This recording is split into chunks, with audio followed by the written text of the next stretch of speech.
Hey guys, it's Ann popping on behind my apron.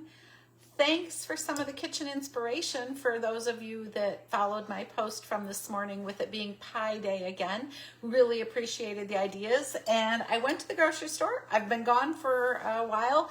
And so, wow, I hadn't been to the grocery store since eggs in our town were like $7 a dozen. So that just talk a little bit about that. But one of the things that was on special was their homemade bratwurst, and it's gotten cold, so I thought I'm gonna make the beer cheese bratwurst chowder. So I thought you guys might like to come along with me tonight while we do that. So I have already used the rock crock once. I love this thing. Remember, this is what goes in the base that you can use like a crock pot if you want, but this I used to brown the bratwurst.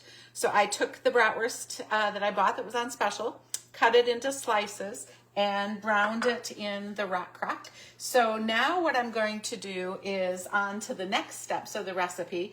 So the first one is we're gonna put in a couple cups of corn, and we're gonna let the corn start simmering. Oh, I should tell you, I put a tablespoon of butter in the bottom of the rock crock when I was doing the brats. And so that is what was left in the bottom. And so I'm going to stir up the corn so it gets all the flavoring from the butter and the brats. And we're gonna let that start cooking. And while we do that, I'm going to pop over here and let's see if I can move it a little bit closer so you guys can see. I'm going to use one of our favorite new products for this year, which is called the Twist and Chop. And the reason I'm going to use it is because this recipe called for doing three things: a chunk of an onion, several whole cloves of garlic, and some jalapeno. So I thought I'm just gonna dice it all at one time in the Twist and Chop. So I will just take this part of this big onion that I have.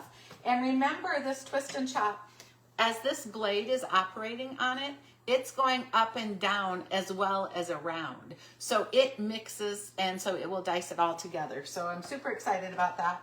So let's just put in the onion chunks. Let's put in the whole garlic cloves.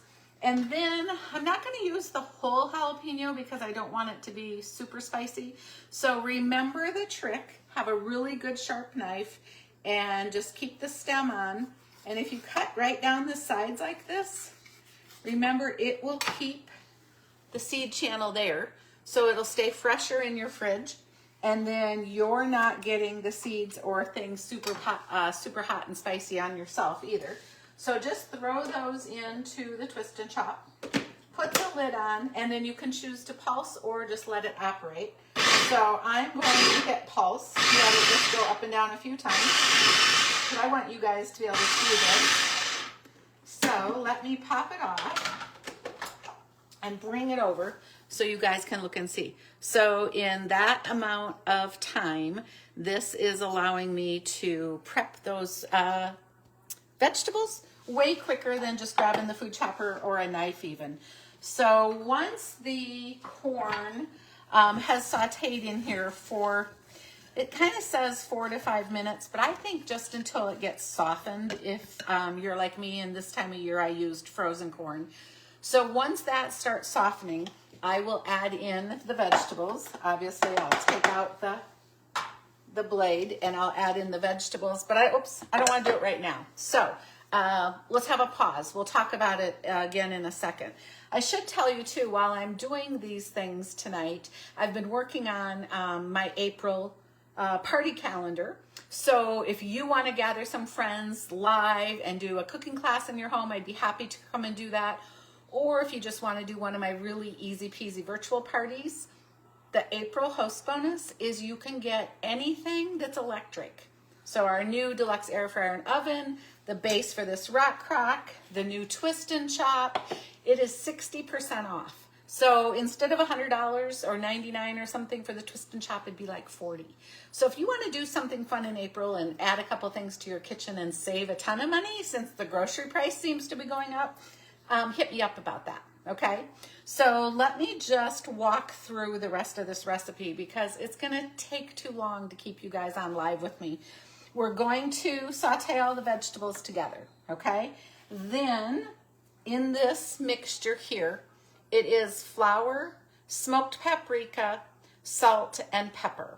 And I'm going to sprinkle it over top of the sauteed vegetables and make sure it all gets really good and mixed and really good and hot, because this is the roux. This is going to make the thickening for the chowder recipe, okay?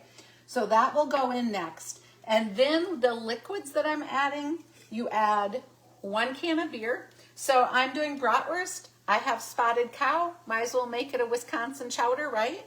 So a can of beer, 3 cups of beef broth, a half a cup of half and half.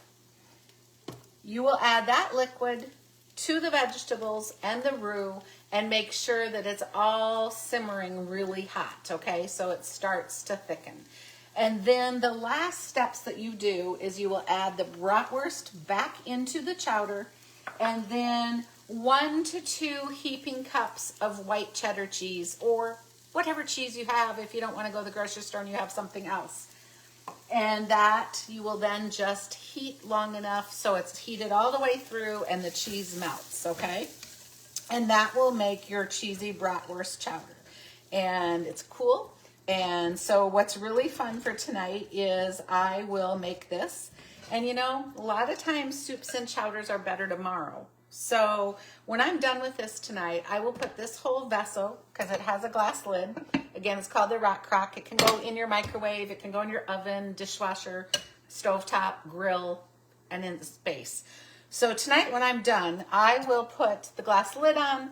I will put the whole unit in my refrigerator. And then tomorrow when I get going for the day, I will just put the whole unit in its base, set it on low, and let it warm all the way through too. So that's a great way to enhance the flavors. And I love that you're not having to do a ton of cleanup, okay? Because literally this whole recipe I am making in this one vessel with this one tool, and I had a cutting board and a knife and a couple prep bowls. So that's pretty easy. So drop in the comments below if you're watching, if you've had bratwurst cheese chowder before. Let me know if you have a recipe for it. I'd love to compare your recipe to mine. That would be a lot of fun. And then let me know if you need any help. And I should tell you, it's still our Pie Day sale, our weekend. So let me pop and grab something quick.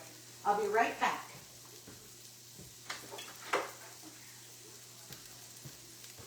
Okay, I'm back, and I think I'll go live tomorrow showing this, but we have the half pie pans. So yes, it's a half of a pie with a lid. Okay, here's one with the lid.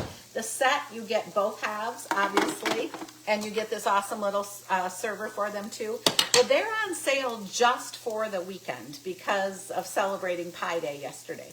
So I think tomorrow I'll go live in them, using them. I don't know, I think I might do a quiche in one, and either chicken pot pie in the other, or maybe cherry pie. So they're just really fun, and especially if there's only 1 or 2 of you around, you can use these for an incredible variety of things. But sometimes you want to make 2 flavors too, right? But you don't want 2 whole big pies.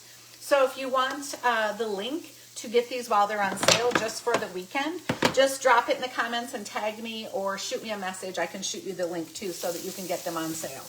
And my corn is softened now, and so now I will be able to add in the onions, the garlic, and the jalapenos, so you can see that step.